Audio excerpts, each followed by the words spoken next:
नमस्कार, स्वस्थ जीवन कार्यक्रममा तपाईलाई स्वागत छ।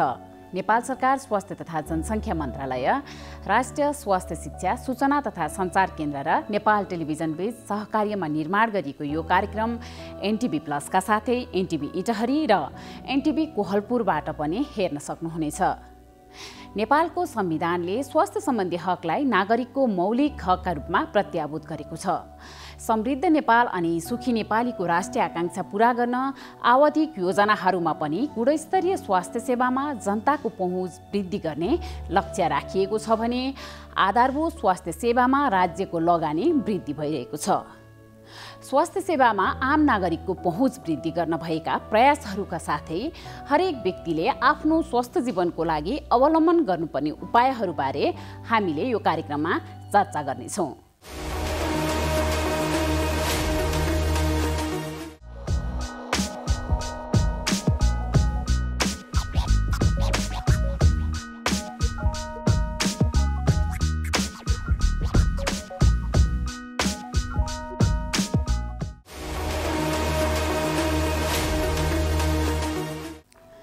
सरकारले कोभिड-19 को संक्रमण समुदाय स्तरमा फैलिएको छ वा छैन भन्ने पत्ता लगाउन एन्टिबडी परीक्षणका लागि 7 प्रदेशमा नमुना सङ्कलन गरेको छ। नमुना परीक्षण गरेपछि नेपालमा कुन तहमा संक्रमण फैलिएको भन्ने कुरा पत्ता लाग्नेछ।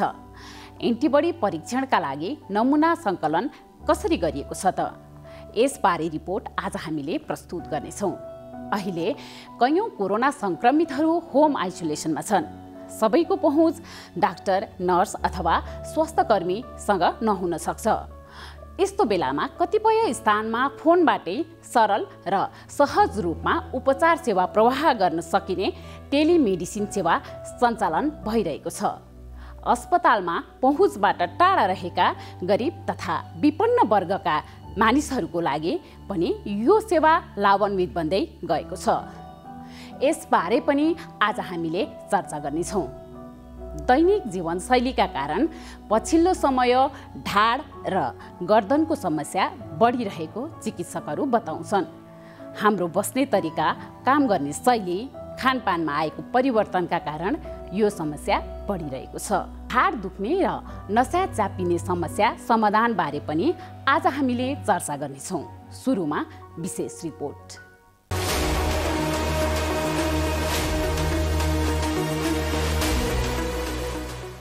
समुदाय स्तरमा कोरोना भाइरस कोभिड-19 को संक्रमण फैलिएको वा नफैलिएको बारे थाहा पाउन एन्टिबडी परीक्षणको लागि नमुना सङ्कलन गरिएको छ। स्वास्थ्य तथा जनसङ्ख्या मन्त्रालयको एपिडेमियोलोजी तथा सरुवा रोग नियन्त्रण महाशाखाले विश्व स्वास्थ्य सङ्गठनको सहयोगमा 7वटै प्रदेशमा नमुना सङ्कलन गरेको हो। सङ्कलन गरिएको रगतको नमुना राष्ट्रिय जनस्वास्थ्य प्रयोगशालामा परीक्षण गरिनेछ। 7वटै प्रदेशमा विभिन्न समुदाय र समूहका मानिसको नमुना सङ्कलन गरिएको छ। सरकारले कोभिड-19 को संक्रमण समुदाय स्तरमा फैलिएको छ वा छैन भन्नको लागि एन्टिबडी परीक्षणको लागि सर्वेक्षण गरेको हो। नेपाल अहिले संक्रमणको दोस्रो चरणमा रहेको मानिएको छ। नमुना परीक्षण गरेपछि नेपालमा कुन तहमा संक्रमण फैलिएको भन्ने पत्ता लाग्नेछ। संक्रमित भएको व्यक्तिबाट अर्को व्यक्तिमा संक्रमण सर्नुलाई दोस्रो चरण मानिन्छ।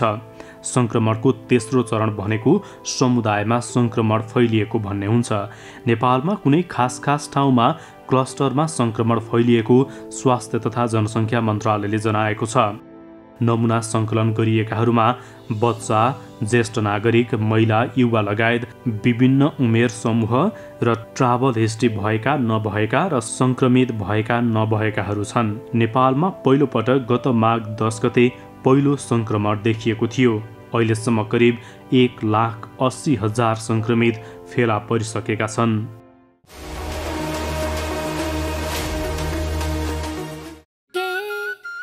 हात धुन्छौ र साबुन पानीले धुन्छु नि, कति बेला धुन्छौ र छिनछिनमै धुन्छु नि।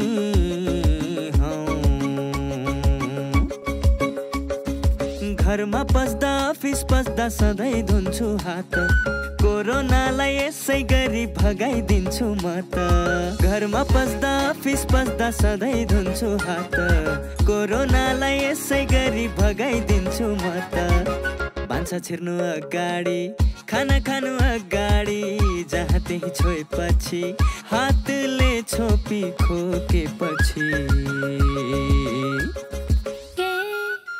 हात धुन्छौ र साबुन पानीले धुन्छु नि कति बेला धुन्छौ र छिनछिनमै धुन्छु नि कोरोनाबाट बच्ने 3 उपायहरू व्यक्ति व्यक्ति बीच 2 मिटर टाढा बस्ने घरबाट बाहिर निस्कँदा मास्क लगाउने र बेला बेलामा साबुन पानीले मिच्ची मिच्ची 20 सेकेन्डसम्म हात धुने कोरोनाबाट आफू पनि बचाउँ र अरूलाई पनि बचाउँ। नमस्ते, म डाक्टर संज्ञा पौडेल, नाक कान घाँटी विशेषज्ञ। अहिले हालको समयमा यो कोरोना भाइरसको संक्रमण उच्च दरमा बढ्दै गएको अवस्था छ। यस्तो अवस्थामा कोरोनाको सिम्टम्स र नाक कान घाँटीको यो इन्फ्लुएन्जा अन्य सामान्य इन्फ्लुएन्जाको सिम्टम्स चाहिँ निकै मेल खाने हुन्छ, धेरै मिल्दोजुल्दो हुन्छ। यस्तो अवस्थामा अब हामीले कुन कोरोना हो कुन होइन भनेर थाहा पाउन त निकै गाह्रो छ। तर पनि यदि तपाईहरूलाई सामान्य रुगा लागेको छ, गन्ध थाहा हुन ठिक छ, ज्वरो छ तर एकदम धेरै मात्रामा छैन, श्वास फेर्न त्यति गाह्रो छैन भने चाहिँ त्यस्तो अवस्थामा सामान्य रुगा मात्रै हुन सक्ने सम्भावना बढी हुन्छ। हामीले आफ्नो सतर्कता त सधैँ लिनै पर्छ। यदि त्यस्तो भए पनि सामाजिक दूरी त कायम गर्नै पर्छ। हाम्रो परिवारको सदस्यहरूसँग अलिकति टाढा बस्नै पर्ने हुन्छ। तर पनि हामी कोभिड भयो मलाई भनेर एकदम आत्तिहाल्नुपर्ने अवस्था चाहिँ हुँदैन। तर यदि त्यसको साथसाथै तपाईहरूलाई सास फेर्न गाह्रो हुन थाल्यो, गन्ध थाहा हुन छोड्यो, स्वाद थाहा हुन छोड्यो भने चाहिँ यो चाहिँ कोभिडको लक्षण हो भन्नेतिर बुझ्नुपर्छ। स्वस्थ रहौं, उमङ्ग बाँडौं। यो वर्ष सुरक्षाका साथ पर्व मनाऊ। नमस्कार। दशैं तिहार, नेपाल सम्वत, छठ जस्ता हाम्रा ठूला चाडपर्वहरू नजिकै आइरहेका छन्। कोरोना महामारीको जोखिम घटिन सकेको कारणले पहिलेका वर्षहरूमा जसरी सबै सँगै बसेर चाडपर्व मनाउने स्थिति यसपालि छैन। विज्ञहरूले भिडभाडमा कोरोना सङ्क्रमण झनै छिटो फैलिने डर हुने बताइरहेका छन्। त्यसैले चाडपर्वमा धेरैजना भेला हुने, भोज भतेर गर्ने कसैका लागि पनि फाइदाजनक छैन। यसपालिलाई आफ्नै घरका सदस्यहरूसँग सुरक्षित तरिकाले चाडपर्व मनाउनु होला। ज्यान रहे चाडपर्व त अर्को साल पनि आइहाल्छ नि। नमस्ते, म प्राध्यापक डाक्टर रवि साके। म पेसाले मनोचिकित्सक र अहिले हाल पाटन अस्पतालको निर्देशकको रूपमा पनि कार्यरत छु। अहिले हामी सबैलाई नै यो विश्वरूपी महामारी कोरोनाले आक्रान्त छ र यसले हामीलाई निकै नै तनाव पनि पुर्याएको छ। हाम्रो जनजीवनहरू सबै नै बदलिएको अवस्था छ। तर यो यति हुँदाहुँदै पनि यो कोरोनाबाट चाहिँ त्यस्तो बिघ्न डराउनु पनि पर्दैन र यो कोरोना नै होइन भनेर फेरि नेग्लेक्ट गरेर त्यसलाई पुरा चाहिँ व्यवस्था गर्ने अवस्था पनि छैन। यो रोग पक्का पनि छ र यो रोगले निकै नै नोक्सान पनि गरिरहेको अवस्था पनि हो। तर यो रोगबाट बच्न अहिले जे हामीले यसको बारेमा तथ्य पत्ता लगाएका छौँ, यसबाट बच्ने उपायहरू एकदम सहज छन्। मास्क लगाइदिने र यो सोसियल डिस्टेन्स मेन्टेन गरिदिने र बारम्बार हात धुने र खानापिनाहरू चाहिँ राम्रोसँग पकाएर खाइदिने, यो 3-4वटा कुराहरू मात्र गर्दाखेरि पनि हामीलाई सर्दैन। यो मास्क लगाउँदाखेरि दुवैजनाले लगाइदियो भने तपाईँ रोगीकै नजिकै जाँदाखेरि पनि तपाईँ चाहिँ सुरक्षित हुनसक्छ र यो रोग लाग्न साथै तपाईँको अगाडि आउन साथै तपाईँलाई रोग लागिहाल्ने पनि होइन। र यो यसरी सही जानकारीहरू लिनुभयो भने तपाईँको तनाव पनि कम हुन्छ र यो हल्लाको पछाडि चाहिँ नलाग्नु होला। र यसमा त्यति आत्तिहाल्नु पनि पर्दैन। यो रोग आक्रान्त हुनासाथ सबैजनालाई चाहिँ लक्षण आउँदैन पनि। करिब 80%लाई मात्र 80%हरू त लक्षणविहीन नै हुन्छन् र 20% जसलाई लक्षण आउँछ तिनीहरूमा पनि गम्भीर रूपमा स्वास्थ्य समस्या हुने भनेको 1-2%लाई मात्रै हो। र यसको ज्यानको जोखिम पनि पहिला भएको विश्वरूपी महामारीको दाँजोमा यसको कम नै छ। कम छ भनेर मैले फेरि पनि भन्न चाहे, यसलाई व्यवस्था गर्ने पनि होइन र यसबाट चाहिँ एकदम डराउने पनि होइन। हामी सबै मिल्यो भने अवश्य पनि जसरी हामीले पहिलाको महामारीहरूलाई हामीले जितेका थियौँ यसलाई पनि हामी जित्न सक्छौँ नै होला। सबैजनाको यो राम्रा वैज्ञानिकहरू राम्रा डाक्टर साहबहरू सबैजनाले यसको समाधान गर्न भरमग्दो कोसिस गरि नै रहेछ र केही हदसम्म सफलता पनि मिलि नै रहेको छ र नेपालको सन्दर्भमा भन्नु पर्यो भने पनि हामीले जे जति अहिले वैज्ञानिक तथ्यहरू वैज्ञानिक विधिहरू उपचार विधिहरू प्राप्त थाहा पाएका छौँ त्यो सबै चिज पनि हामीले नेपालमा पनि अप्नाइरहेको अवस्था छ र हामीले सक्दो आफ्नो स्रोत साधनले भ्याए जति पनि हामीले गरि नै रहेछौँ। यहाँ भयो भने नेपालमा केही पनि छैन भनेर त्यस्तो किसिमले हतोत्साही हुनु पनि आवश्यक छैन। सबैजना सचेत रहौँ र सबैजना सावधान रहौँ र तपाईँहरू सुरक्षित रहनुहोस्।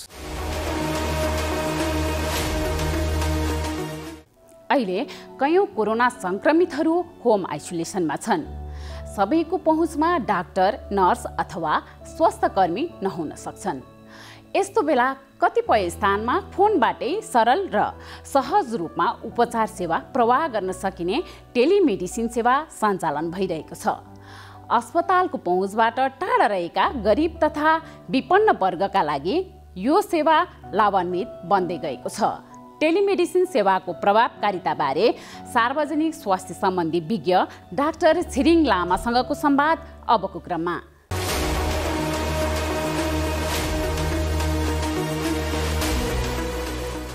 अहिले कयौं कोरोना संक्रमितहरू होम आइसोलेसनमा छन्। सरकार पनि बिरामीमा कुनै प्रकारको जटिलता नदेखिएसम्म अस्पताल नआउन भनेको छ। सबैको पहुँचमा डाक्टर, नर्स अथवा स्वास्थ्यकर्मी नहुन सक्छ। तर यस्तो बेला बिरामीसँग डाक्टर, स्वास्थ्यकर्मीको सहज पहुँच भने आवश्यक हुन्छ। बिरामीको कसरी हेरचाह गर्ने भन्ने कुरा परिवारका सदस्यहरूलाई थाहा नहुन सक्छ। त्यस्ता संक्रमितलाई टेलिफोन वा भिडियो कल गरेर स्वास्थ्य अवस्थाबारे बुझ्ने नयाँ अभ्यास कतिपय स्थानमा सुरु भएको छ।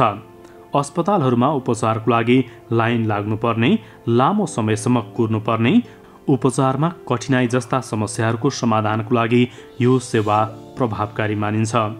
अस्पतालको पहुँचबाट टाढा रहेका गरिब तथा विपन्न वर्गको लागि पनि यो सेवा लाभदायी छ। फोनबाटै सरल र सहज रूपमा उपचार सेवा प्रवाह गर्न सकिने टेलिमेडिसिन सेवा प्रभावकारिताबारे सार्वजनिक स्वास्थ्य सम्बन्धी विज्ञ डाक्टर छिरिङ लामासँग हामीले संवाद गरेका छौँ। टेलिमेडिसिन भने एकदमै छोटकरीमा भन्नुपर्दाखेरि कुनै पनि स्वास्थ्य परामर्श जहाँ चाहिँ एउटा दूरीको कायम भएको हुन्छ, जहाँ चाहिँ डाक्टर र पेसेन्ट्स सँगै नभएको ठाउँमा चाहिँ गरिने परामर्श विद्युतीय प्रणालीबाट गरिने, मोबाइल फोन भनौँ, टेलिफोनै भनौँ, त्यसै गरेर आजकल त धेरै टेक्नोलोजीहरू डेभलप भइसकेको छ। भोइस कल भनौँ, भाइबर भनौँ, डेटाको कुनै पनि माध्यम थ्रुबाट गर्ने परामर्शलाई टेलिमेडिसिन भनिन्छ। त्यसमा अडियो पनि हुन सक्ने हो, भिडियो पनि हुन सक्ने हो। हजुर, त्यहाँ दुई किसिमको हुन्छ। यो चाहिँ रियल टाइम भन्छ, अर्को चाहिँ स्टोर एन्ड फरवर्ड भन्छौँ हामी। यो रियल टाइम भनेको चाहिँ तपाईँले जसरी फोनदेखि डाइरेक्ट गर्न सक्नुहुन्छ। अहिले त हामी स्काइपबाट पनि थ्रुबाट गर्न सकिन्छ, भाइबरको थ्रुबाट गर्न सकिन्छ। अहिले धेरै मेसेन्जर, वाट्सएप छ, धेरै प्रविधिहरू आइसकेका छन्। र त्यसलाई चाहिँ हामी रियल टाइम भन्छौँ, डाइरेक्ट परामर्श गर्ने। स्टोर र फरवर्डमा चाहिँ म एउटा कुनै पनि के अरे समस्यालाई स्टोर गरेर पहिले खिचेर, जसरी हामी डर्माटोलोजी, टेलिडर्माटोलोजी भन्छौँ, छाला सम्बन्धको रोग चाहिँ म पहिले फोटो खिचेर डक्टरले पठाउँछौँ र त्यहाँको डक्टरले पछि त्यो सबै हाम्रो पेसेन्टको रिपोर्ट हेरेर दिने परामर्शलाई चाहिँ हामी स्टोर एन्ड फरवर्ड भन्छौँ। भनेपछि त्यो अवस्था हेरेर इमर्जेन्सी छ भने डाइरेक्ट नै गर्छौँ। हजुर, होइन, यदि इमर्जेन्सी केस होइन भनेदेखि चाहिँ हामी स्टोर गरेर पछि त्यसको सोल्युसन खोज्छौँ। एक्ज्याक्टली। अनि यो चाहिँ धेरैचोटि पहिले धेरै वर्षदेखि भयो चलिरहेको चिज हो। अब पौराणिक कालमै हेर्ने भयो भने पहिला हामी परेवाको खुट्टामा एउटा चाहिँ मेसेज झुन्डाएर पठाउँथ्यौँ नि, अनि त्यहाँदेखि लिएर अहिले पहिले फ्याक्स मेसिनदेखि चलाउँथ्यौँ। अहिले त हामी टेक्नोलोजीमा धेरै अगाडि बढिसकेका छौँ। अहिले हुँदा हुँदा हामी रोबोटिक सर्जरीसम्म गइसकेका छौँ। होइन, तपाईँ अब अमेरिकामा बस्ने पेसेन्टले युकेको डक्टरले सर्जरी गर्ने समय भइसकेको छ भन्दाखेरि हामी धेरै एडभान्स इन्स्ट्रक्सन उताबाट दिने रोबोटले त्यहाँ काम गर्छ। त्यति मात्र होइन, उहाँले जोइस्टिकको थ्रुबाट उहाँले अपरेसन उहाँले नै गर्ने हो। यहाँ त मेसिन मात्रै जोड दिने तपाईँकोमा, अनि उहाँहरूले त्यहीँ बसेर अपरेसन गरिदिनुहुन्छ।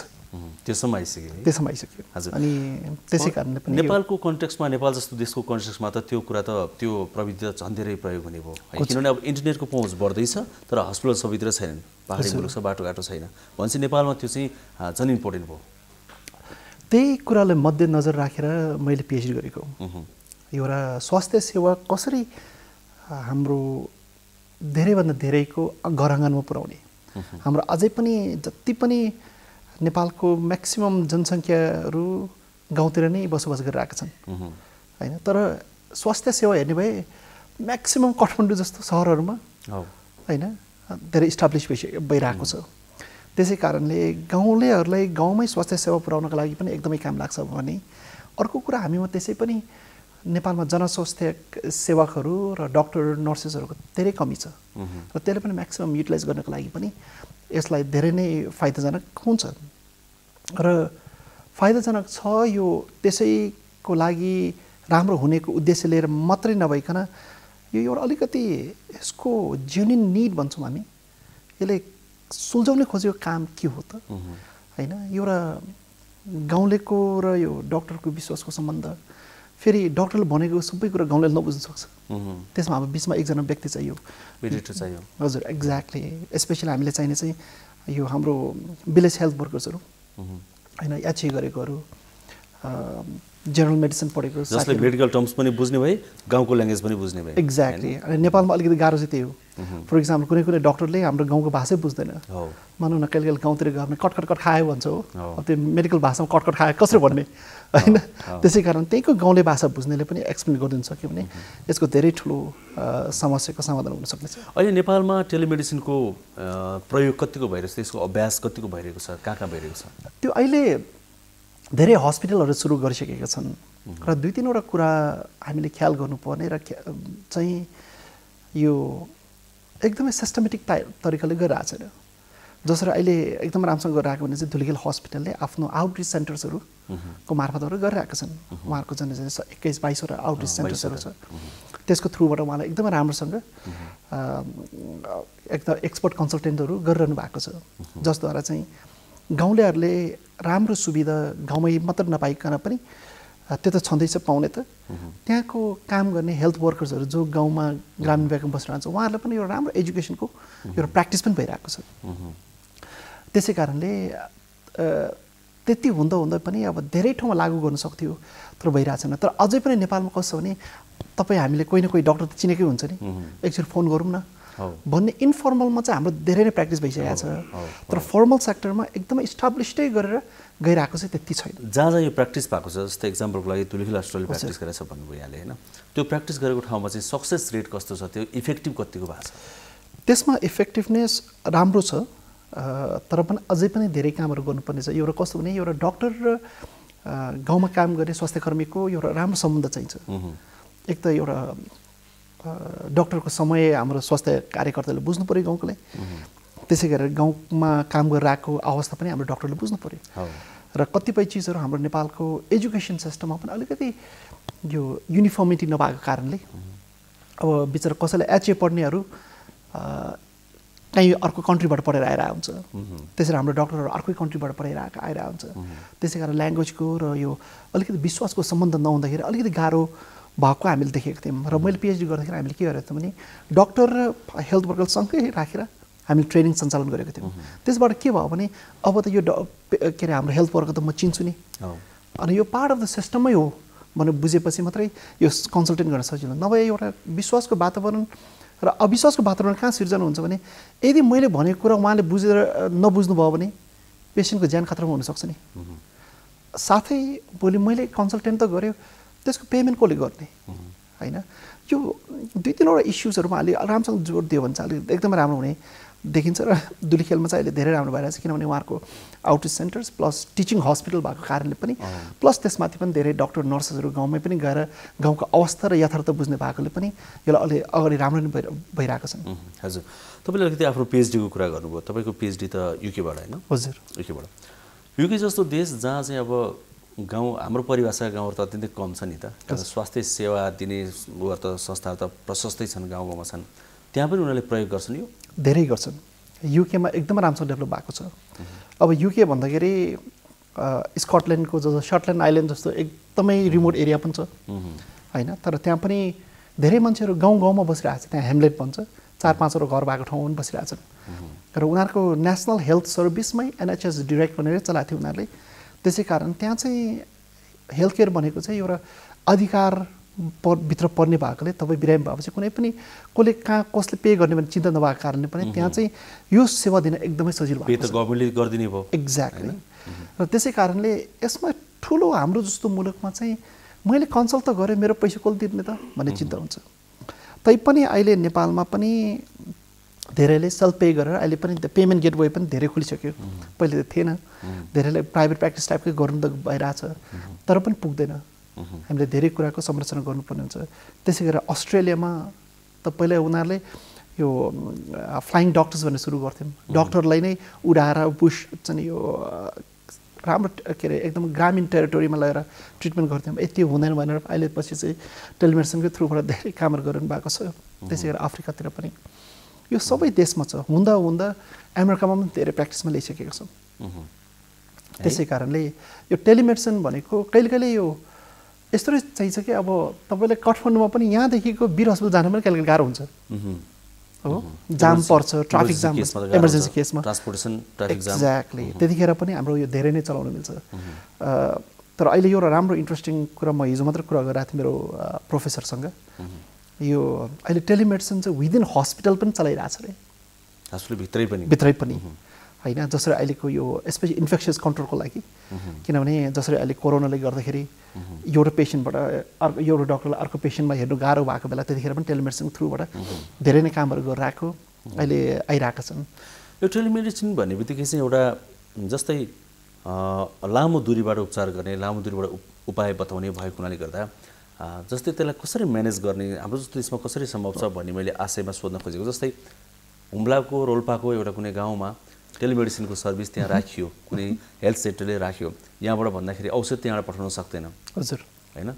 त्यो बेलामा कसरी ट्रिटमेन्ट गर्ने, त्यहाँका साइकोलोजी ट्रिटमेन्ट गर्ने कि या लोकल त्यहाँका चाहिँ रिसोर्सहरू खोज्ने कि त्यस्तो बेलामा चाहिँ के गर्ने? हाम्रो देशमा त अब जस्तै गाउँ बस्तीहरू धेरै भएको देशमा त त्यो टेलिमेडिसिन त्यो कारणले पनि चाहिँ कतै अप्ठ्यारोमा परिरहेछ कि?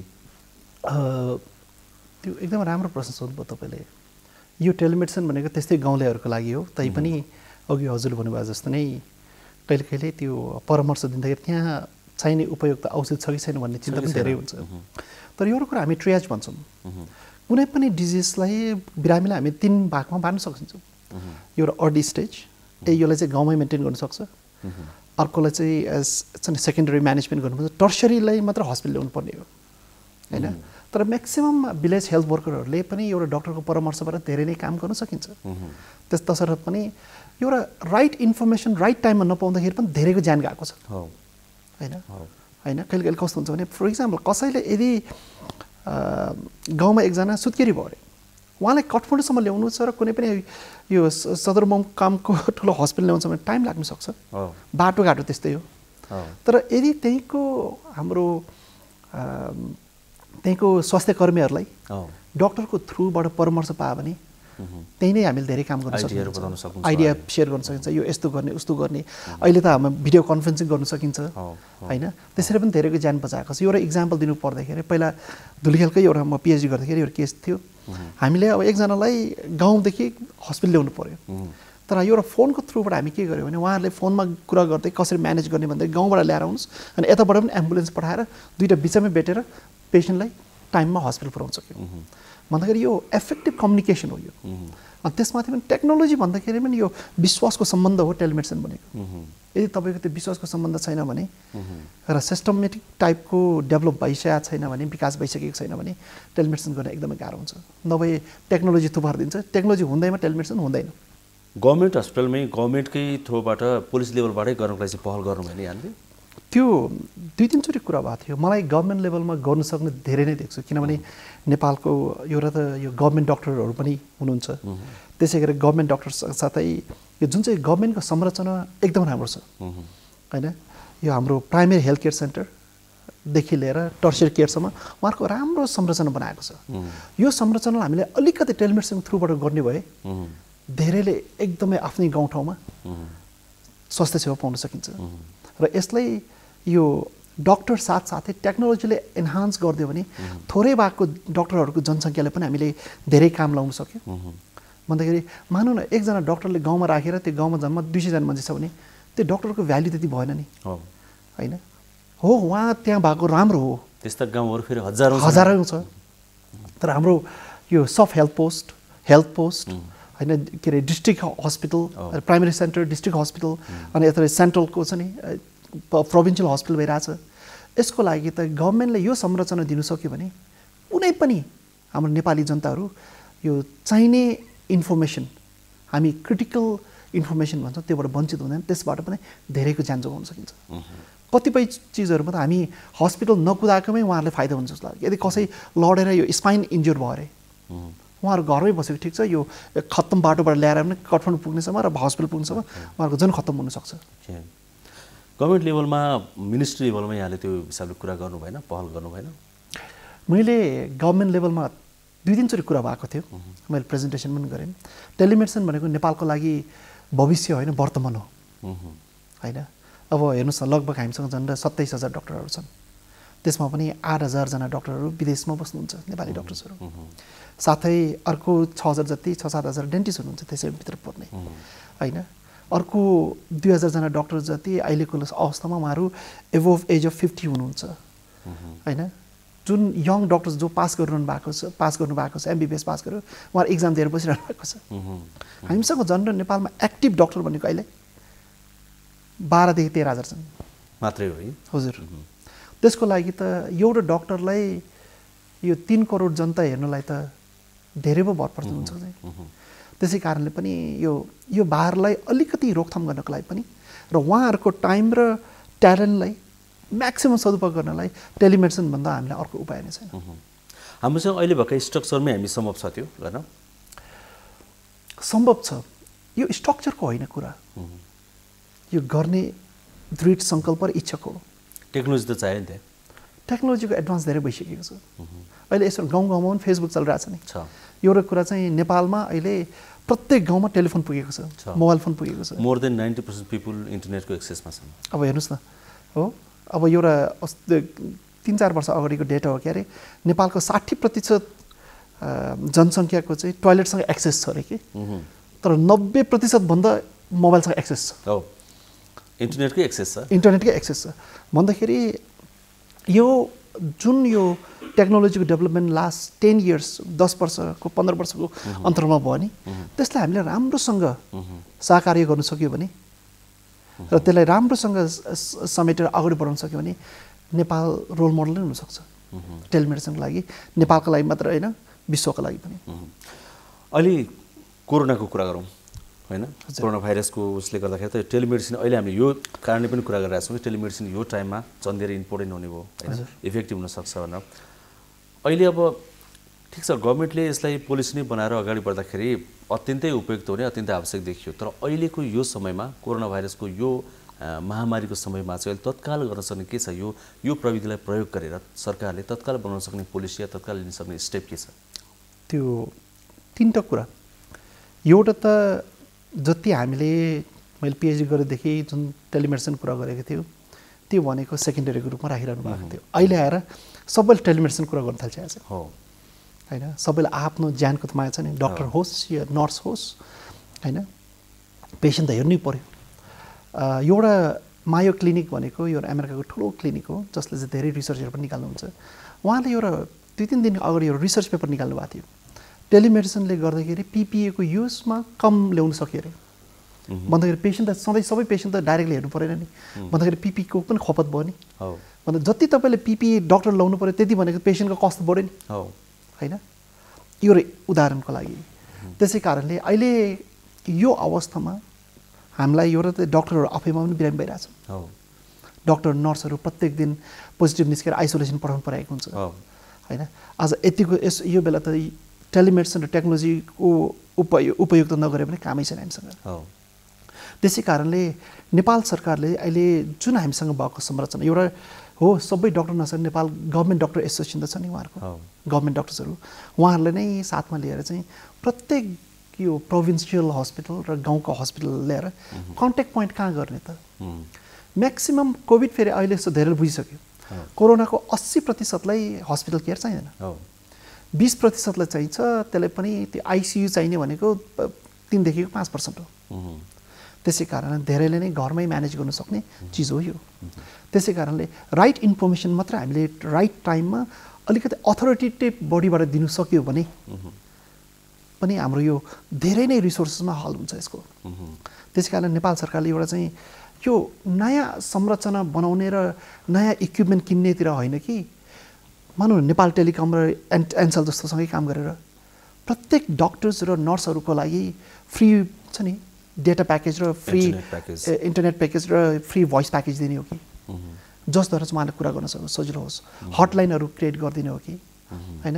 एउटा अहिले फिजिकल साइडको स्वास्थ्य समस्याको मात्र हामीले समाधान गर्नु परिरहेछ, अहिले मानसिकताको पनि धेरै ठुलो समस्या आइपरेको छ। अब एकदम जरुरी विषय छ। एक्ज्याक्टली। त्यसमा थियो नेपालमा साइकियाट्रिक्स भनेको हामीले 150 को हरारमै छ होइन। अझै पनि यो मानसिक रोग र मानसिक यो मेन्टल हेल्थको लागि नेपाल अझै पनि विकास त्यति पुगिसकेको छैन हो। त्यसै कारणले पनि यो हामीसँग एउटा काउन्सिलरको कमी छ, एउटा साइकियाट्रिस्टकै कमी छ, त्यसै डक्टरहरूको कमी छँदैछ। यसको लागि पनि यो यदि हामीले भएको नेपाल टेलिकम र यो एनसेलको मार्फतबाट डक्टर्स र नर्सहरूलाई जति बढी समय हामीले कनेक्ट गराइदिनु सक्यो र त्यही अनुसार हामी ट्रेनिङ दिनु सक्छौँ उहाँहरूलाई र हामीले फोनबाट पनि ट्रियाज गर्न सक्छौँ। यो पेसेन्टको यो यो यो यो भयो भने छ नि घरमै ट्रिट गर्ने, यो भयो भने हेल्थ केयरले हेर्ने, डक्टर त्यहाँको स्वास्थ्य कर्मीले हेर्ने, यो हुने बित्तिकै हस्पिटल पुऱ्याउने भन्ने विषयमा मात्र हामीले अलिकति ट्रियाज सिस्टम गर्न सक्यो भने, किनभने डक्टर मेडिकल टिम ट्रेन गर्न आज गरेर भोलि हुँदैन धेरै गाह्रो छ, टाइम लाग्छ। एक्ज्याक्टली। त्यसै कारणले पनि भएकोलाई हामीले कसरी म्याक्सिमम सदुपयोग गर्ने भन्नेको लागि पनि यो टेलिमेडिसिनको भरपुर सदुपयोग गर्नुपर्ने हुन्छ। साथै यो कोभिड भनेको एकदमै नौलो र नयाँ भयो सबैको लागि। यो अन्तर्राष्ट्रिय जगतको डक्टरहरूसँग पनि परामर्श गर्नका लागि पनि गाउँमा भएको डक्टरले पनि युकेको डक्टरसँग परामर्श गर्न सकोस् न। अहिले जुन चाहिँ अहिले हामीले युकेको डक्टरहरूको काउन्सिलरहरूको थ्रुबाट नेपालको डक्टर्सहरूलाई काउन्सिलिङमा हामी लगाइरहेका छौँ होइन। त्यसैले एउटा सबैले एउटा चेन अफ केयर भन्छौँ हामी। यो गाउँलेलाई एउटा सेवा मात्र होइन, म जस्तो एउटा अलिकति बुझेकोलाई पनि अर्को एउटा एक्सपर्टको सपोर्ट दिन चाहिनेको लागि पनि एउटा कनेक्सन गर्ने क्षमता बढोस्। अब नेपाली डक्टर्सहरू पनि धेरै बाहिर बसिरहन्छ, केही गर्नु खोजिरहनु भएको छ। मतलब कतिवटा हस्पिटलमा त उहाँहरूले पनि केयर दिनु सक्नुहुन्छ। दिनको 2 घन्टा मात्रै दियो भने पनि झन्डै हामीले 100 जना त नहोला 10-15 जना पेसेन्टलाई मात्रै एउटा डक्टरको परामर्श दिन सक्यो भने पनि धेरै नै ठुलो कुरा हुन्छ नि। संसारभरि जहाँ बसेर पनि दिन पाइयो त्यो त सकियो एक्ज्याक्टली होइन। अब गभर्मेन्टले पोलिसी बनाउने कुरा यो आफ्नो ठाउँमा छ, यो कुराहरू होइन। एकजना पब्लिकले होइन अहिलेको यो प्रविधिलाई टेलिफोन भयो, इन्टरनेट भयो, अहिले वाट्सएप फेसबुकका मेसेन्जरहरू जुन चलाइन्छ होइन, त्यसलाई अहिलेको यो पेन्डेमिक सिचुएसनमा कसरी प्रयोग गर्न सक्छन् र कसरी बच्न सक्छन्, त्यसको के हुन्छन् वे आउटहरू कसरी उपयोग गर्न सकिन्छ, या त्यसलाई इन्टरनेटको प्रयोग गरेर के त्यहाँ हेरेर आफू सेफ हुन सकिन्छ कि या डक्टर थ्रो पुग्न सकिन्छ कि होइन। त्यसमा तपाईँको त्यसमा त अनुभव छ नि त होइन, पिएचडी नि त्यसै। अब कसरी उहाँहरूले चाहिँ त्यसलाई प्रयोग गर्न सक्नुहुन्छ अहिले यहाँबाट हामीले भन्न सकिने कुराहरू भनिदिनु। एउटा त अहिले विश्व जगत नै एउटा इन्टरनेटले कनेक्ट गराइसकेको छ। त्यो इन्टरनेटमा छिरेपछि त्यो भित्र छिरेपछि धेरै इन्फर्मेसन पनि पाउँछ। कहिले कहिले यो धेरै इन्फर्मेसन भएर पनि कन्फ्युज हुने चान्सेस पनि धेरै छ। एउटा भर्खरै एउटा युट्युब र गुगलले एउटा नयाँ रुल्स निकालेको थियो होइन, यदि कुनै पनि यो कोरोना सम्बन्धमा चाहिँ बिना साइन्टिफिक टाइपको कुनै इन्फर्मेसन दिन्छ भने त्यस्तोहरूलाई बन्द गर्ने भनेर होइन। धेरै जनताहरूमा एउटा चाहिँ यो इन्फर्मेसन राइट हो र यो रङ हो भन्ने कुरा छुटाउने क्षमता छैन। जे पनि ठिकै लाग्छ। कहिले कहिले हेर्दै हेर्दै गयो भने तपाईँ हामी पनि कहिले कहिले एउटा रोग लाग्यो भने सिम्टम खोज्दै गयो भने लास्टमा आफै हराउँछौँ त्यो भित्र। त्यत्रो भास्ट संरचना बनाइसकेको छ इन्टरनेटले।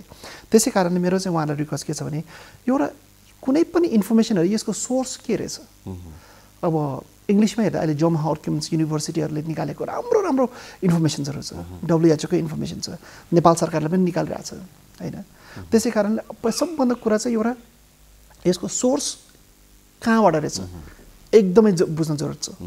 नभए भोलि कसैले छ नि एक्चुअली यो कोरोना सुरु हुँदाखेरि यो गुजरातमा चाहिँ झन्डै 3 दिनको 6000 लिटर गाउँको मुत छ नि हो खपत भयो अरे हो। त्यो भएर त मान्छे अर्को इन्फेक्सन आउन सक्छ नि। त्यसै कारणले यहाँ धेरै इन्फर्मेसन कहिले कहिले राम्रो इन्फर्मेसन राइट ठाउँमा नपाउँदाखेरि मान्छेले त्यसले अर्को विडम्बना निम्ताउन सक्छ। त्यसैले पनि मेरो एउटा पहिलो प्राथमिकता चाहिँ तपाईँले यो इन्फर्मेसन कहाँबाट आएको छ हेर्नुहोस्। स्वास्थ्य मन्त्रालयको हो कि WHO ले रेकमेन्ड गरेको हो कि जोन हपकिन्स युनिभर्सिटीले हार्वर्ड जस्तो युनिभर्सिटीले नेपालकै छ हैन यो हस्पिटलहरूले निकालेको डक्टर्सहरूले निकालेको कुनै पनि कुराहरू छन् कि त्यहीबाट पहिले चेक गर्नुहोस् जो पनि त्यसै कुरा नसुन्नुहोस् हो त्यसै कारणले नम्बर 1 त्यो गर्ने नम्बर 2 यहाँ धेरै राम्रो वेबसाइटहरू आइसकेको छ यो कोभिडको आफ्नै टाइपको वेबसाइटहरू पनि आइसकेको छ त्यसमा पनि यो इन्फर्मेसन छ र त्यो इन्फर्मेसन पालन गर्ने तेस्रो कुरा चाहिँ थाहा नभएको कुरा चाहिँ आफूले पाएको पर्ने डक्टर्सहरू कुनै पनि कनेक्सनमा छ भने चाहिँ प्लिज कल गर्ने डाक्टर साहब मैले यो कुरा सुनेको थियो नर्स मैले यो कुरा सुनेको थियो यो के हो त यो सत्य हो र अप्ठ्यारो नमानिकन कल गर्नु एक्ज्याक्टली किनभने यदि तपाईले अहिले सोध्नु भएन भने त्यसको मूल्य एकदमै बढी महँगो हुन पर्न सक्छ र अहिले त्यसै कारणले पनि यहाँ धेरैजना मान्छे कन्फ्युजमा छ त्रासमा त छँदैछ अझ कुन चाहिँले राइट हो भन्ने कुरामा पनि धेरैलाई थाहा छैन यसलाई चाहिँ सोर्स कुन हो भन्ने कुरा बुझ्नु पर्यो एक्ज्याक्टली अथेन्टिक व्यक्तिसँग सोध्नु पर्यो कुनै पनि माध्यम प्रयोग गरेर सोध्न सकियो हजुर हजुर संक्रमितको सङ्ख्या बढेसँगै सबै व्यक्ति चाहिँ हस्पिटलमा राख्न सम्भव पनि हुँदैन र आवश्यकता पनि पर्दैन त्यसको लागि चाहिँ हामीले के गर्नु पर्यो भने यदि हाम्रो घर छ अथवा हाम्रो फ्ल्याट छ भने हामी चाहिँ घरमा होम आइसोलेसनमा हामी छुट्टै कोठामा बस्ने वातावरण छ भने हामी चाहिँ होम आइसोलेसनलाई रोज्नुपर्छ विभिन्न अध्ययनहरू के देखाएका छन् भने होम आइसोलेसनमा बसेको व्यक्तिको शारीरिक अवस्था मानसिक अवस्था आत्मबल हरेक कुरा चाहिँ उच्च हुने हुँदाखेरि उनीहरू चाहिँ छिटो चाहिँ निको भएको विभिन्न अध्ययनले चाहिँ प्रमाणित गरिसकेका छन् हामी चाहिँ छुट्टै कोठामा बस्नु पर्यो त्यो कोठाबाट बाहिर निस्किनु भएन हामीले चाहिँ शौचालय सकभर चाहिँ पर्सनल भएको राम्रो यदि पर्सनल छैन भने पनि हामीले शौचालयलाई साबुन पानी सर्फ पानीले राम्रोसँग सफा गर्ने चुकुल ह्यान्डललाई चाहिँ डिटोल पानी अथवा स्पिरिटले चाहिँ सफा गर्ने अनि त्यसपछि चाहिँ केही समय ड्राई भइसकेपछि मात्रै अरू परिवारहरूले प्रयोग गर्ने यसरी चाहिँ गर्न सकिन्छ त्यस्तै होम आइसोलेसनमा बसेको व्यक्तिलाई जस्तो चाहिँ भेन्टिलेसनको पनि आवश्यकता हुन्छ त्यसले गर्दाखेरि झ्यालहरू चाहिँ राम्रोसँग खोल्ने सकभर चाहिँ घाम लाग्छ भने त्यो अझ राम्रो हुन्छ त्यस्तै चाहिँ आफूले प्रयोग गरेका भाँडाकुँडाहरू आफैले माझ्ने र जस्तो चाहिँ टावेलहरू भयो त्यो रुमालहरू भयो काइयो भयो आफ्नो मोबाइल फोन घडी आफ्नो जुन सामानहरू हुन्छ ती सामानहरू चाहिँ आफूसँग भएका ती सामानहरूको चाहिँ सेयरिङ चाहिँ नगर्ने परिवारले सेयरिङ नगर्ने र परिवारसँग हामीले सङ्क्रमित व्यक्तिले कुरा गर्दा पनि कम्तीमा पनि 6 फिटको दूरी कायम गर्ने र दुवै पक्षले चाहिँ मास्क लगाएर चाहिँ छोटो समयसम्म चाहिँ करिब 5 मिनट 10 मिनट चाहिँ कुरा गर्न सकिन्छ यसरी गर्यो भने परिवारमा पनि सङ्क्रमण सर्दैन भने सङ्क्रमित व्यक्तिले पनि आफूलाई चाहिँ एउटा स्वस्थ महसुस गर्ने र आत्मबल चाहिँ बढ्ने हुन्छ धुम्रपान मद्यपान सुर्ती सेवन जस्ता चाहिँ जो इम्युनिटी पावरलाई एकदमै घटाउँछ ती कुराहरू चाहिँ टोटली बन्द गर्नुपर्ने हुन्छ त्यस्तै चाहिँ अर्को भनेको जस्तो ओडाले टोल सुधार समितिले सुरक्षाकर्मीले स्वास्थ्य केन्द्रहरूले पनि जो होम आइसोलेसनमा बस्नु भएको छ उहाँहरूको चाहिँ निगरानी अनुगमन पनि गर्नुपर्ने हुन्छ र अर्को कुरा भनेको स्वास्थ्य कर्मीहरूले उहाँलाई बेला बेलामा फोन गरेर तपाईँले कस्तो छ के छ भनेर यदि केही लक्षण छ भने त्यो अनुसारको उपचार गर्ने र यदि कडा लक्षण देखियो भने चाहिँ एम्बुलेन्समा हालेर उहाँलाई चाहिँ हस्पिटल लाने त्यो खालको चाहिँ व्यवस्था चाहिँ गर्नुपर्ने हुन्छ स्वस्थ रहौं उमङ्ग बाँडौं यो वर्ष सुरक्षाका साथ पर्व मनाऊ नमस्कार अहिले सबैलाई कोरोना संक्रमण हुने हो कि भन्ने डर लागिरहेको छ यही डरका कारण अति आवश्यक उपचारका लागि पनि अस्पताल नजाने गरिएको समेत पाइएको छ यदि तपाई अस्वस्थ महसुस गरिरहनु भएको छ भने कृपया स्वास्थ्य कर्मीको सल्लाह लिनुहोस् अथवा स्वास्थ्य संस्था जानुहोस् बाहिर निस्किँदा कोरोना सर्ने डरले घरमै बस्दा रोग झनै बल्झिन सक्छ अति आवश्यक कामका लागि घर बाहिर जाँदा सबै खाले स्वास्थ्य सतर्कता अपनाउनु भयो भने कोरोना संक्रमणको डर हुँदैन नमस्ते म डाक्टर गणेश राई बालरोग विशेषज्ञ यहाँहरूलाई म कुन मास्क प्रयोग गर्दा राम्रो हुन्छ र कुन मास्क प्रयोग गर्दा राम्रो हुँदैन भन्ने जानकारी लिएर आएको छु हामीसँग मैले 3 किसिमको मास्कहरू देखाउँछु यो सर्जिकल मास्क हो यो लगाउन मिल्छ तर यो चाहिँ डिस्पोजेबल हो एकचोटि लगाएपछि फ्याक्नुपर्छ यो KN95 को मास्क हो यो मास्कलाई तपाईले फेरि हामीले यो पनि वास्तवमा फ्याक्ने मास्क हो तर हाम्रो जस्तो गरिब देशमा यो मास्कलाई 5 चोटिसम्म प्रयोग गर्न सकिन्छ भन्छ तर आज प्रयोग गर्नुहोस् यसलाई बेग्लै राख्नुहोस् अथवा कुनै यो इन्भेलपमा राख्नु पनि मिल्छ र 5 दिनपछि प्रयोग गर्दाखेरि त्यहाँ भाइरस छ भने त्यो भाइरस मरिसकेको हुन्छ भन्छ। नभएदेखि फेक्नु त फेकेको राम्रो, तर पनि 5 दिनसम्म प्रयोग गर्नुपर्छ, तर 5 दिनपछि प्रयोग गर्ने, बिचमा 5 दिनको इन्टरभल हुनुपर्छ। यो पनि KN95 मै माग छ। यसले लाउने मान्छेलाई बचावट गर्छ, तर लाउने मान्छेलाई रोग छ भने अरूलाई सर्छ। त्यस किसिमले यो मास्क त्यति समुदायमा रोग फैलाउनको लागि चाहिँ यसले सहयोग गर्न सक्छ, त्यति लाभ समुदायको लागि यो लाभदायक मास्क होइन। दैनिक जीवनशैलीका कारण पछिल्लो समय ढाड र गर्दनको समस्या बढिरहेको चिकित्सकहरू बताउँछन्। हाम्रो बस्ने तरिका, काम गर्ने शैली, खानपानमा आएको परिवर्तनका कारण यो समस्या बढिरहेको छ। ढाड दुख्ने र नसा च्यापिने समस्यामा परेका एकजना दर्शकको जिज्ञासालाई हामीले सम्बन्धित विज्ञ मार्फत समाधान खोज्ने प्रयास गरेका छौँ।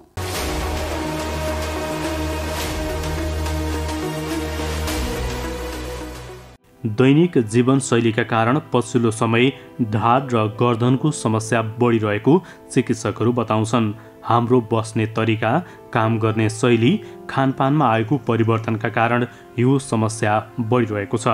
ढाड दुख्ने र नसा च्यापिने समस्याको बारेमा एकजना दर्शकको जिज्ञासालाई हामीले सम्बन्धित विज्ञ मार्फत समाधान खोज्ने प्रयास गरेका छौँ। घन्टौँ तपाईँले मोटरसाइकल चलाइराख्नु भएको छ भने दुईवटा कुरा हुन्छ, 3वटा कुरा भनौँ नि। एउटा तपाईँको हात धेरै चल्छ, अर्को ब्रेक लाउनु पऱ्यो भने खुट्टा चल्छ भने त्यो एरियामा भएका नसाहरूमा कम्प्रेसन र दबाव पर्ने सम्भावना बढी हुन्छ र त्यो दबाव पर्यो भने त्यो नसाहरूले जहाँ जहाँ सप्लाई गर्छ त्यसका केही लक्षणहरू देख्न सकिन्छ। जसले तपाईँलाई झमझम गर्न सकिन्छ, अलिकति बोधोपन हुन सक्छ, हुन्छ नै भने जरुरी छैन भने एउटा कुरा भयो।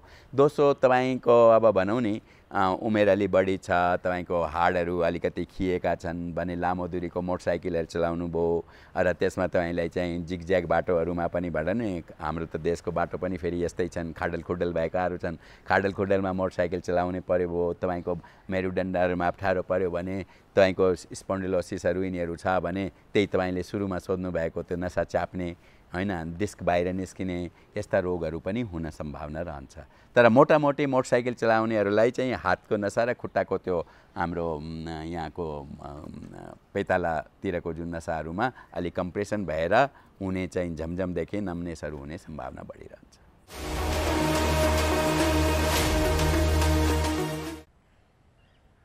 नमस्कार, मेरो नाम बाला राई, म अस्पताल नर्सिङ प्रशासक र अहिले म नर्सिङ तथा सामाजिक सुरक्षा महाशाखामा कार्यरत छु। आज म यहाँहरूलाई मास्क लगाउने सही तरिकाको बारेमा देखाउन गइरहेका छौँ। हामीसँग मास्क बजारमा धेरै किसिमका उपलब्ध छन्, जस्तै मेडिकल मास्क भयो, कपडाको मास्क भयो, N95, K95 विभिन्न प्रकारका, र N95 मा पनि फिल्टर भएका नभएका पनि हामीले मास्कहरू बजारमा उपलब्ध देख्छौँ।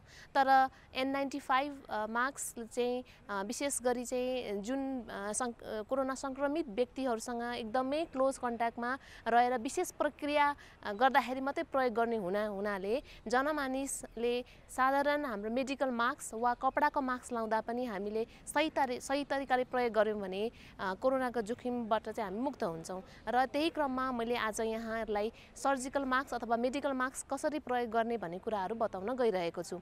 र सर्वप्रथम जहिले पनि हामीले मास्क लगाउनुभन्दा अगाडि हातलाई धुनुपर्छ र सकेसम्म यदि हामीसँग उपलब्ध छ भने हामीले हातलाई साबुन पानीले मिची कम्तीमा पनि 20 देखि 40 सेकेन्डसम्ममा हामीले धुनुपर्ने हुन्छ। तर यदि हामीसँग हात धुने वातावरण छैन, अनुकूल नभएको अवस्थामा हामीले सेनिटाइजर प्रयोग गरेर पनि हातलाई सेनिटाइज गर्न चाहिँ सक्छौँ। अब म सेनिटाइज गरेर मास्क लगाउन चाहिँ सुरु गर्दैछु। हामीसँग यहाँ सेनिटाइजर छ र अब यो सेनिटाइजरलाई हामीले साधारणतया चाहिँ यसरी हातले थिचेर लिनुभन्दा पनि हामीले आफ्नो कुइनाबाट यसरी थिचेर लिँदाखेरि अझै सङ्क्रमणको जोखिमलाई चाहिँ कम हुन्छ र यो सेनिटाइजर हामीले पर्याप्त मात्रामा पुग्ने गरी लिनुपर्ने हुन्छ।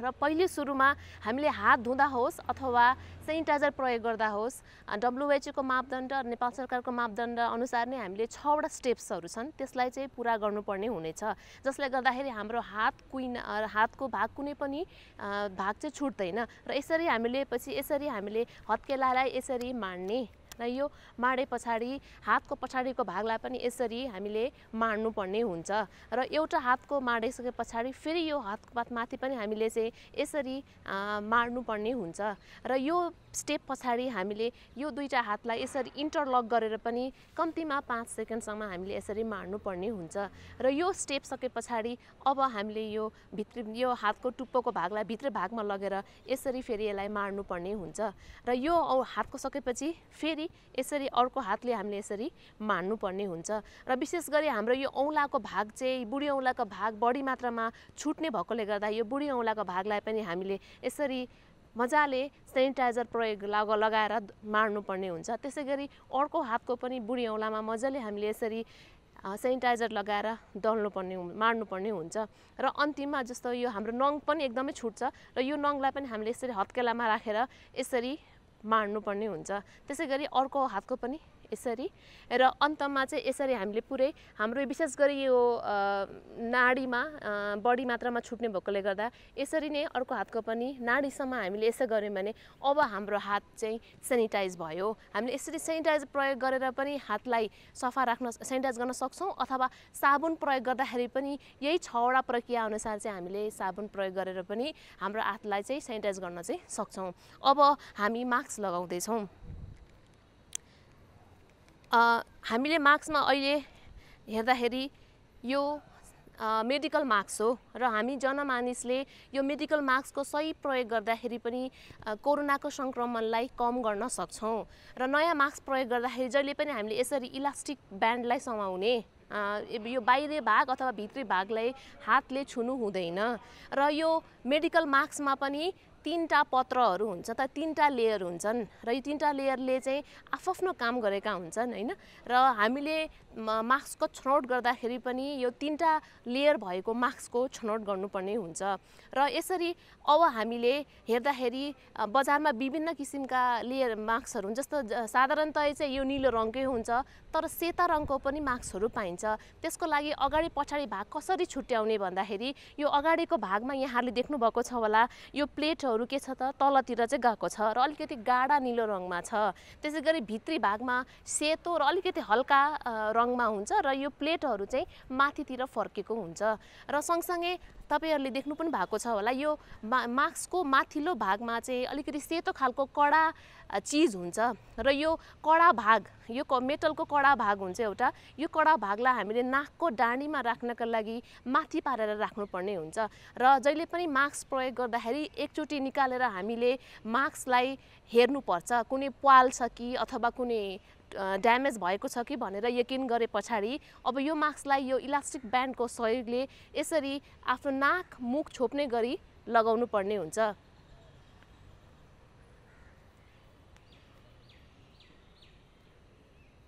यो लगाएपछि अघि भने जस्तै यो नाकको यो जुन कडा भागको डाँडीलाई हामीले यसरी आफ्नो नाकको बनावट अनुसार चाहिँ यसलाई मिलाउनु पर्ने हुन्छ र मिलाउँदाखेरि यसरी हामीले अनुहारमा फिट हुने गरी हाले मिलाउनु पर्छ र त्यसपछि यो तल अब यो चिउडालाई पनि छोप्नु पर्ने भएकोले गर्दा यो नाकको डाँडीलाई समाएर यो चिउडाको भागलाई पनि यसरी हामीले तानेर यसरी मिलाउनु पर्ने हुन्छ अब हाम्रो नाक मुख र चिउडा पूर्ण रूपले छोपियो अब यो मास्क लगाएपछि हामीले यो बाहिरको भागलाई हातले छुनु हुँदैन यसो छुँदाखेरि यो संक्रमण भएको हुन्छ र हाम्रो हातमा पनि फेरि संक्रमण भएर हामीले हाम्रो आँखा हात अरु ठाउँमा छुँदाखेरि संक्रमणको जोखिम चाहिँ बढ्न सक्छ यदि हामीले यो मास्क लगाएको बेलामा हाम्रो हातले बाहिर भागमा छुयौं भने तुरुन्तै हामीले फेरि सेनिटाइज गर्न सक्छौं र अब यो मास्कलाई कसरी खोल्ने भने म फेरि यहाँहरुलाई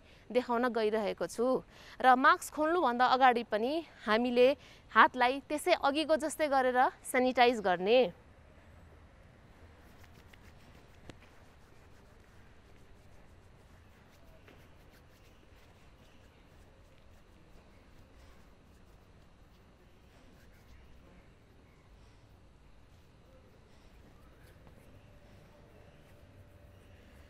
अब यदि हातमा देखिने खालको फोहोरहरू छन् भने हातलाई साबुन पानीले धुनुपर्छ। यदि देखिने फोहोर छ भने अनि देखिने फोहोर नभएको अवस्थामा अथवा साबुन पानी नभएको अवस्थामा हामीले सेनिटाइज गर्न सक्छौँ। र यो मास्क निकाल्दाखेरि अलिकति आफू अलिकति अगाडि झुके पछाडि कतै पनि नछोइकन यो कानको इलास्टिक ब्यान्डलाई यसरी निकाल्ने र निकाले पछाडि हामीले यसरी एउटा प्लास्टिक ब्यागमा राख्ने र यो प्लास्टिक ब्यागलाई यसरी हामीले मुख बन्द गरेर यसलाई ढक्कन भएको डस्टबिनमा हामीले यसरी विसर्जन गर्न सक्छौँ। र यसरी राम्रो व्यवस्थित गरेर हामीले मास्कलाई विसर्जन गर्यौँ भने सङ्क्रमणको जोखिमलाई कम गर्न सक्छौँ। कोरोनाबाट बस्नलाई हो बस्नलाई हो यो कुरा बुझौँ हामी सबैले, यो कुरा बुझौँ हामी सबैले।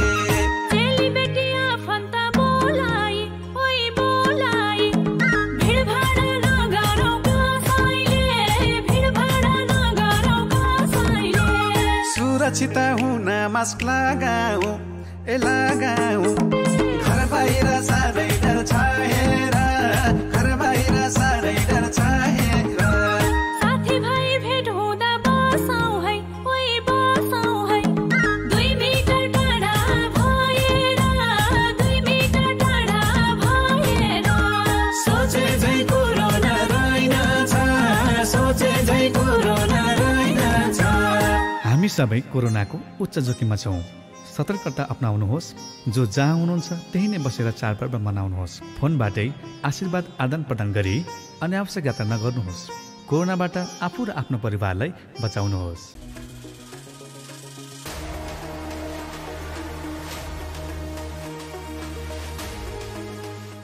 कार्यक्रम स्वस्थ जीवन हरेक दिन एनटिभी प्लसबाट बिहान 7 बजेदेखि 8 बजेसम्म र पुनः साँझ 5 देखि 6 बजेसम्म, एनटिभी कोहलपुरबाट दिउँसो 1 देखि 2 बजेसम्म र एनटिभी इटहरीबाट दिउँसो 2 देखि 3 बजेसम्म प्रसारण हुने गरेको छ।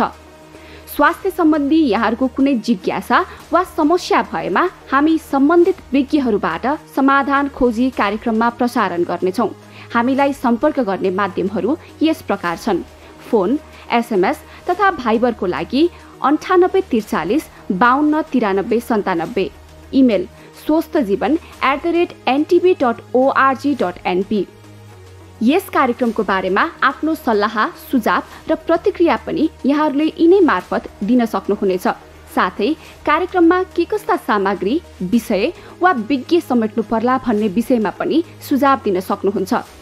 कार्यक्रम यहाँहरूले सामाजिक सञ्जाल मार्फत पनि हेर्न सक्नुहुन्छ।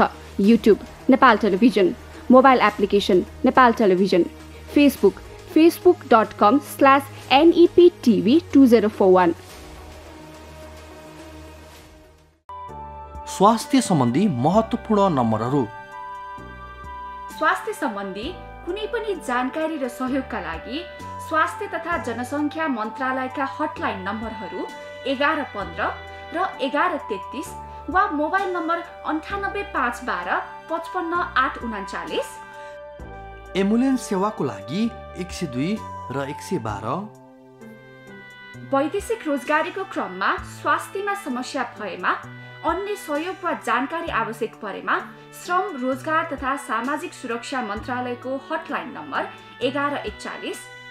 शान्ति, सुरक्षा र अन्य सहयोगका लागि नेपाल प्रहरीको नम्बर 100। सशस्त्र प्रहरी बलको नम्बर 1114। रगत आवश्यक परेमा ब्लड बैंकको नम्बर 01 42 25 344। सार्वजनिक हितका लागि नेपाल टेलिभिजन।